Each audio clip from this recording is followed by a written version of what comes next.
Hi, Tortang Hotdog. Pwede pa request po ng mga movie na sobrang unexpected ang mga ending, please. Salamat po. Dahil may please, game! 8 movies na merong mga sobrang unexpected na ending. Yung mga ending na mapapaisip ka, matutulala ka, or baka ikakagalit mo pa eh. Ang una, The Mist. Kung meron man akong gustong batukan sa isang movie, siya na siguro. Isang mag-ama ang nagpunta sa may grocery para mamili pagkatapos ng isang bagyo. Pero habang nandun sila sa may grocery, dito sila matatakot nang merong kumalat sa labas ng napakalaking mist. Mga susunod na oras, dito sila matatrap doon sa may loob at dito nga magsisimulang magkagulo dahil na rin sa takot doon sa mga halimaw na nasa labas at nasa loob ng grocery.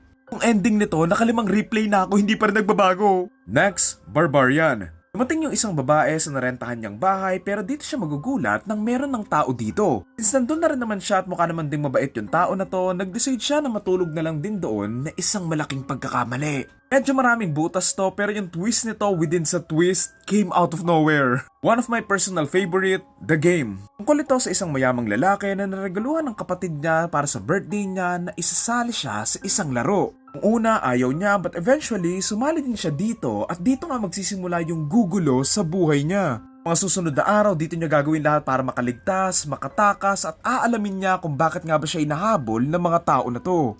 Para sa ending nito, yung ending nito may twist, yung twist pa. Kumaga parang, ay!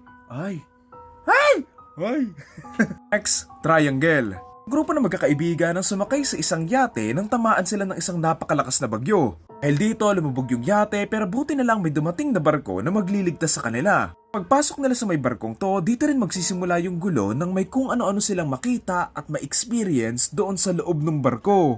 Sa akin yung ending nito is about her finding her peace bago siya mapunta sa may langit. Para silang nasa purgatorio or na-stuck siya sa isang limbo basically. Next, The Cabin in the Woods. Yung favorite scene ko dito ni sobrang epic na mapapasabi ka na lang talaga ng deserve! Isang grupo na magkakaibigan na nagpunta sa gitna ng gubat para magbakasyon. Pagdating nila doon sa may cabin kung saan sila mag-i-stay, ang masaya sana nilang bonding ay mauuwi sa bangungot ng may mga dumating na mga halimaw na babawi sa buhay nila.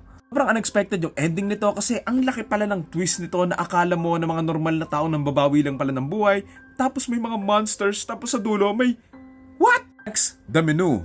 Ito si dalawang taong nagpunta sa isang isla para kumain sa isang tago at sosyal na restaurant. Pero imbes na mabusog sila, mababalot sila ng takot nang malaman nila kung bakit nga ba sila nandun. Expected yung ending nito para sa akin kasi saan ka makakakita ng burger na magliligtas sa'yo?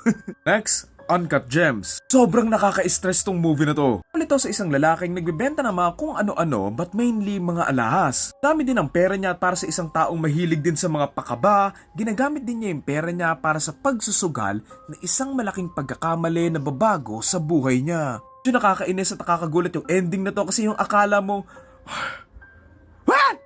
Last but not the least, Remember Me. Tungkol ito sa isang lalaking maraming pinagdadaan ng problema sa may buhay niya until may makilala siyang isang babae. Kasama nila medyo naging okay naman din sila pero hindi rin magtatagal dahil yung mga sikreto nila ay magsisimulang humabol sa kanila. Bakit kamo unexpected yung ending nito? Kasi sobrang random lang eh. Pero syempre ang pinaka the best na unexpected ending ever ay